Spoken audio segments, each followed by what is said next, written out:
רדיו.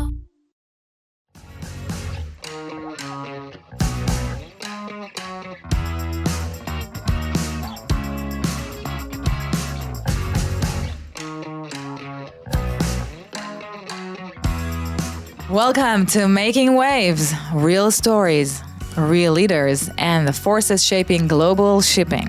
I'm Maya Rubin, and today we're talking about transformation from legacy systems to bold innovation, from tradition to tech. With me are two guests leading ZIM's innovation revolution, Oded Shahar, Chief Technology Officer and Head of ZIM Ventures, who's not only shaping digital solutions, but redefining what's possible through strategic startup investments. Hi, Oded. Hi. And Yamit Swisa, Business Innovation Supervisor, who's building the infrastructure, culture, and community that make innovation thrive at every level of the company. Hi, Yamit. Hey. Let's dive in. So the first question will be a little bit from your heart, from your soul. What connects you to your role today, and how it intertwines with ZIM's culture? So what brought you here, and how it's going on with the day-to-day role? Okay, so I arrived at ZIM 3 years ago. Basically, I'm in industrial engineering and management, and I saw this was an open role in LinkedIn, so I decided to apply.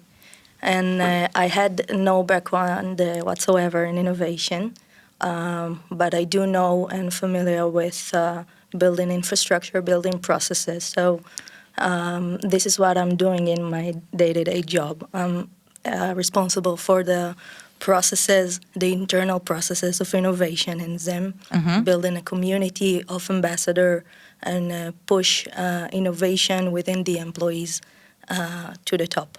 So you're coming from the machines and to the people, basically. You brought the technology from the machines, you're bringing it to the people today. Some sort, yeah. Something. And Oded? Yeah, and I'm what you call a tech geek, and always been passionate about innovation, technology, and the connection with ZIM was, very natural to me because I always liked the sea. I live by the sea. Oh, wow. And I like, traveling and global companies. There are not so many in Israel. So if you combine the tech, the sea, and the global company, so that's what drive me into this place. And I've been in ZIM for almost 20 years. Oh, wow. And for the last 10 or 9 years, I'm the CTO, but before that, played different roles in the company, so yeah. So it's interesting because ZIM is a company that works in a very traditional industry, is known maybe to be a very strong and solid company in Israel and in the world. And your first thing that you mentioned was tech.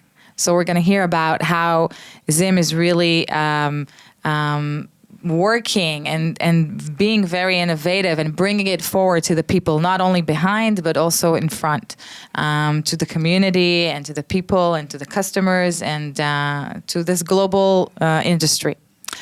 So ZIM used to collect ideas more informally, right? It's for Yamit, I guess, but you can both answer. What changed the innovation unit when the innovation unit was established? How did you change it, or how has it changed? So basically, we built a methodical processes. The first thing that we did was to implement what we call a ZInnovate platform, which is an ideation platform or idea hub for employees to be able to submit their ideas. The thing in this platform is that we can open what we call campaign, which are challenges that we collect from senior management or from another managers in the organization, and open it to a specific audience that we call a specific challenge for customer service or for a specific country. But we do able to open it for all. I will talk about it a bit later when we talk about the CEO award. This is the first thing that we did. The second thing is that we established the Innovation Ambassador community. This is also one of the structured processes that help us to push forward innovation from within the company. Can you give an example of what one of these things are doing? What do they do in day to day or? Basically, when we send and launch in a campaign, a specific campaign, we communicate it to the employees, to the relevant audience, and they are able to enter this platform and submit their ideas, which then the innovation ambassador then go and review those ideas, because we train them and give them the skill to be able to analyze and review those ideas, each of this ambassador to his relevant function. And then we have a very methodical process, what we are doing with this idea, if it's good, if it shows value, if it's feasible, if it's new to the company, we know how to push it forward towards implementation. Okay. So it goes through, that's the process of the things. Yeah. So you mentioned the CEO award for creative thinking, and it has grown rapidly. What kind of impact has it had on ZIM? Okay, so basically when we started with the CEO Award for Creative Thinking competition, it went from 20 ideas up to 140 that we collected last year. Okay. It is a game changer when we're talking about collecting idea from our employee, because we do collect ideas not only from head office. We get inside the function, inside our agencies globally. This is a very prestige process, and the employees are not only get the chance to pitch to those to the management, to the senior management and EVPs, those who comes to the final stages, but they are being recognized in a ceremony by the end of this process. Yeah, I think I've been in a ceremony like this. Can you share a bottom-up idea that turned into real impact? I can share a bit about the RPA, which we call robotic process automation idea. That was one of the ideas that won the CEO competition. So this is an idea that we try to implement this technology in order to be more efficient in our manual and repetitive tasks that being done. This was on customer service, but now it's been implemented in furthermore processes. Right. Oded mentioned it, and he'll speak about it in a little bit as well. Oded, Yamit helps ideas surface. How do you turn one of those ideas into a working product or solution? Yeah. So first of all, sometimes when we speak about innovation, naturally we think about tech, and technology and so on. But not all innovations are technology. So there are many ideas, and I'm part of Yamit process, and many of the ideas are not technology oriented at all, and technology is not the center core of this idea. But many of them do require some technology development, and right. This is when we come to play. And if we take the example of Yamit, of the RPA, so it's a technology that we was on our radar for a while, and we investigate and we researched around this technology. But we find it hard to bring the right use case. So the technology was there, but the use case was not. And you need to understand that for innovation, you need both technology, but you need the business also. So if you don't have the business, technology by itself, it doesn't serve anything. So once you have the counterpart from the business and you bring the technology together, that's when the magic happens. So in the RPA, the funny thing is that it kind of, at the beginning, there was kind of a rejection from the business, because RPA is conceived like replacing human beings. And, we just say that RPA is robotic process automation. Exactly, okay. And kind of replacing the people. Right. And no one wants to be replaced, and no one is employees to be replaced. Right. So there was a kind of rejection to this idea. But then I don't remember who was it, if it was Yamit, but it definitely from HR. They came with a problem in China that they had problems maintaining the employees. Employees were leaving because the jobs, the task that they had was too repetitive. They felt like it's not fulfilling for them, enough, not challenging for them.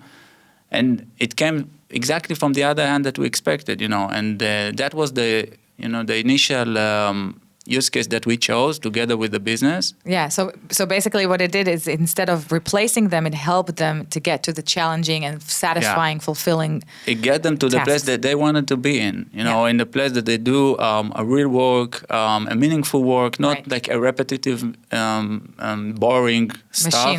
Machine work. Say, yeah. And when we did the first use case, it was kind of mind-blowing, how fast you can, bring something to automation, release the employees to do something more important for them. I think afterwards, many requests and ideas came, and now we're expanding this operation, and sometimes needs to stop them. Say, okay, this is not a good use case for us. It doesn't have enough ROI or whatever. So, yeah. Right. I think that the wow moment within this idea is that it wasn't just the impact that it had on the process, but they implemented within 3 or 4 months. So it was a quick implementation. So that's the wow thing about this idea. Yeah. That usually it takes much longer and doesn't allow necessarily the people to get more creative and explore things that they would like. How would you describe the RPA and the new generation of Gen I, how it unfolded? Yeah, so what we see today in AI, which will, for sure is the next revolution, technology advancement that will be, I believe, dramatic to the future of any company, including ZIM. Is that if you look at the concept of RPA, which is the automation, it kind of complements the AI, which gives the reasoning and the openness of generating new content. So AI and Gen AI is going to evolve into agentic solutions. So agents that will be based on AI reasoning, AI, wiseman of AI, AI solutions that will drive these automation processes to a new level. Okay. Tell us about the Center of Excellence in AI and Gen AI. So AI is not new to ZIM. We started to implement or develop AI at least 6-7 years ago. The first solution was ZIM Guard, which is an AI solution to screening dangerous goods based on the description of goods that is within the booking and the BL, basically. It was based on a machine learning solution that we developed in-house, which was very successful. And from that, we understood the potential of AI. And I'm talking 6-7 years ago, before it was the buzzword that it is today. Right. And Eyal, the CEO, he decided to go forward with this and double down on this AI thing. And we cooperated with a company called DSG that we already also invested in it. And together with this company, we opened the Center of Excellence for AI. Through this unique program, we were able to develop 10 different projects in all areas of the operation of the business. I think very successful. And now we are evolving it to Gen AI. And we formed a new organization within the IT that is called Gen AI, Center of Excellence, together with the business. established a steering committee, collecting new ideas, new use cases, and forming the strategy for AI for the near future and afterwards. So I guess you said you invested in this company, and let's talk startups then. Which investment? It's a question like which child you like the most, but which investment made the biggest difference so far? Because I also believe that sometimes it's a matter of time, and it's a matter of what's going on in the market, and things change. It's very volatile. And like ZIM suggests, stay agile. But still, which investment would you? Yeah, so it's still quite early, but startups need patience, because also we invest in early stage. So it's not like a well-established startup. Right. It starts at the early stage of the growth of the operation. I think worth mentioning Wave, which is the first investment that we made. They are doing electronic bill of lading. I'll not go into this entire solution thing, but it's a challenge that until now all the industry used papers to move BLs around the world. And they were bringing the first solution based on the blockchain solution to move these papers into digital. And although it sounds like okay, everything is digital in this world, but bill of lading is a unique paper, is like a check, and there is challenges that are unique to this process. But they managed to come up with a solution, and ZIM was the first organization to implement it and push it downstream to the clients, create a real network with a lot of effort from sales and IT. And now ZIM is the leader in this area among the 10 top companies in shipping. ZIM is the number one by far in adopting EBLs. We're speaking about 20%, more than 20%, while the others are at a single digit, 2, 3, 4%. So I think this investment was also hopefully good financial investment, but also brings them to be a leader in this field. Yeah. And when was that, by the way? When did it happen? So the first investment we made was 2017. With 3 guys and a PowerPoint, basically. And now it's a business that is generating $5-6 million. Will end this year probably around $10 million revenue, and have 5 out of the 10 biggest companies are using it. So it's really a successful company. Yeah. So we can also speak about Hupo. Hupo is a startup that we invested in 2022. A few guys that developed this sensor for chassis in the United States, not relevant at all to ZIM, but at the time we were looking for a solution to monitor our dry container fleet. Apparently it's a challenge that is not so easy to solve because the dry container doesn't have a power supply, so they need a good sensor with reasonable cost that will last for the lifespan of a container. There wasn't one in the market. We tested few, and they were all failing.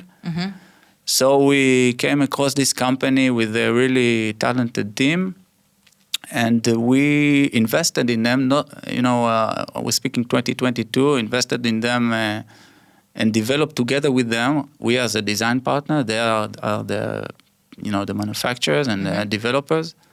We developed together a sensor for dry containers, which were already tested in ZIM in a pilot with 5,000 sensors for more than 6 months, and now signed a contract to deploy the entire fleet. That will put ZIM as the number 2 in the world that is doing this. They're deploying a complete fleet with the technology that we are part of it, and we are the owners of 25% of the company or so.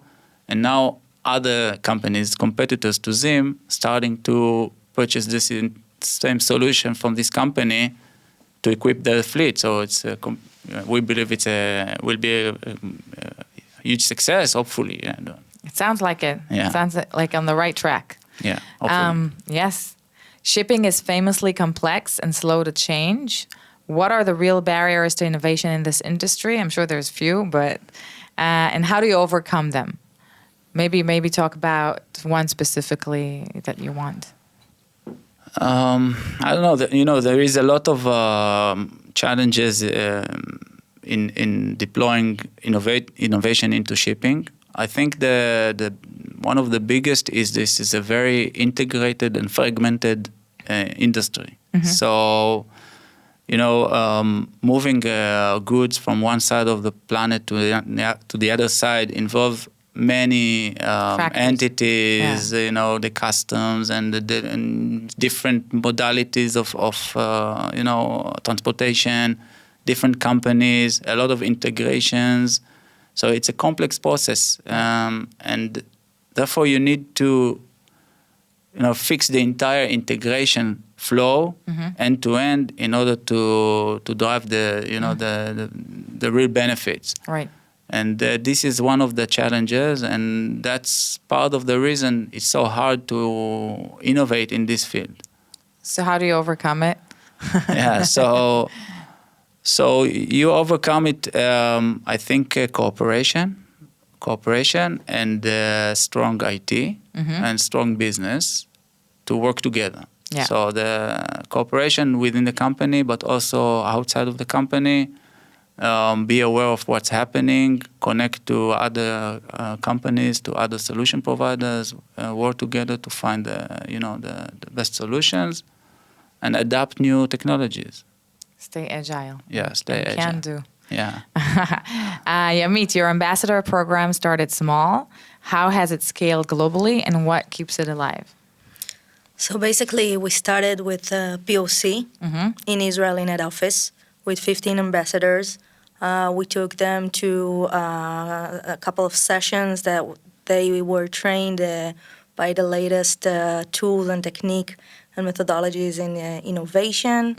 After that, they were performed by themselves what we call ideation sessions. Right. And then after we saw that this is a very, very good process and program, we decided to open it globally. We send the communication to every employee to be able to register. We conducted interviews also with the managers, and then we selected finally 20 new ambassadors. The community has now 35 ambassadors globally from different functions and different agencies. And this year we're keeping pushing it forward with a dedicated development community program that we are doing. So what do you think keeps it alive? The whole, how do you feel that it's moving? I think that basically the first thing that one of the roles of the ambassador is to be the ones who review and analyze the ideas that are submitted to the platform. Okay. They also are being like some sort of the mentors for those who apply those ideas because some of the initiator are consulting with the ambassadors. And furthermore, I think that we do keep giving them the tools, the new tools. Now the AI is the buzzword, so we try to skill them up with some AI program also. So this is what keeps them and the community to stay alive. Innovation. Oded, you've said that you want ZIM to become the NVIDIA of shipping. What does that future look like in real day-to-day? Real terms. So I think what I meant is I think every company needs to be desirable to work with. So you need to be the best in what you do. You need to be the early adapters. You need to be the fast movers and customers and partners will always want to work with the best. Right. So I think ZIM is need to aim to be the best in everything that we do. That's the main idea. Okay, sounds a good idea. For companies that are stuck in how it's always been done, what's your advice to move forward from the tradition to the transformation? Okay, so yeah, so first of all, tradition is good. Well, I guess it's not tradition, true transformation. It's tradition and transformation and innovation and so many other things. But yeah.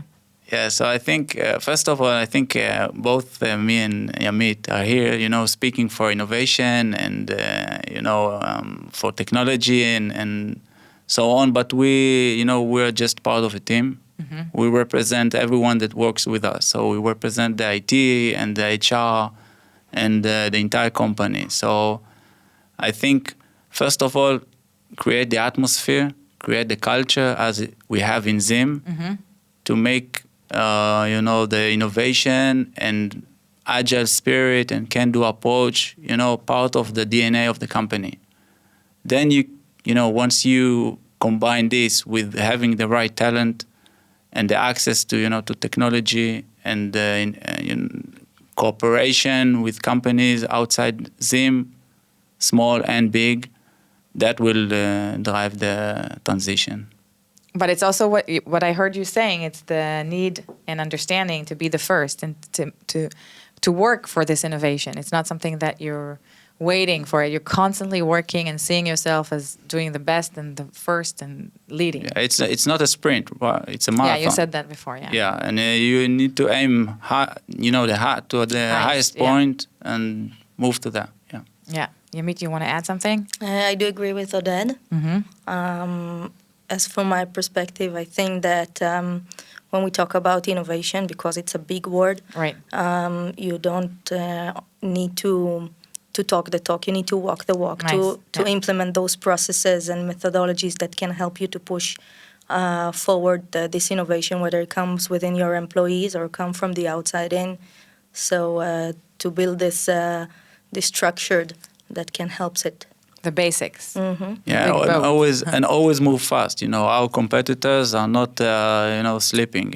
They are also moving. They are investing a lot of money more than us, and they have also the capabilities. So we want to win them. We need to, be aggressive, be fast, be agile, and work together. Yeah, I think I'm fast, strong, and agile enough to join. Okay. What do you each see as the next frontier? What will define innovation at ZIM in the years ahead? I guess you kind of said it. I will give my perspective and a technical perspective, and maybe Amit can complete it. I think the next few years will be around AI.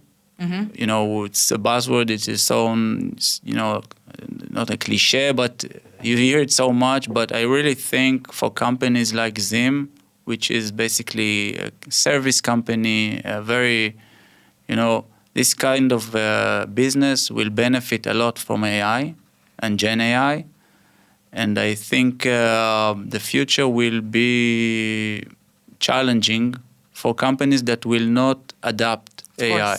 So just imagine the situation that your customers are sending AI agent to speak with your customer service. What going to do? We're going to have a lot more customer service requests by AI agent. If you're not ready for this world, you will not succeed. So we need to be ahead. I think AI, obviously digital and so on, like been with the last few years, but this and technical. And you said, which ZIM actually worked with the AI many years ago, like 6-7 years ago. Yes, but AI is changing and evolving so fast. So the tools that we had yesterday. 2 years ago, 6 months ago is not what we have today. Of course. So we need to adopt the new things when we need to push fast and complete the task and look always ahead. What's coming? Look ahead. Yamit, you want to add something? As for me, I'm coming from the HR function. I think it's also, of course, about AI, but also about the people, to keep encourage them to learn the new things, the new technology, to give them the opportunity to skill them up, and to give them the infrastructure to keep going towards the next big thing. So your CEO says starts fast and accelerates. So that's the direction. Exactly. Good. Well, thanks so much, Oded and Yamit, for sharing how ZIM is building not just smarter systems, but a future-ready mindset. You've been listening to Making Waves, real stories, real leaders, and the forces shaping global shipping. If you'd like what you heard, follow, rate, and share the podcast. Until next time, thank you. Thank you.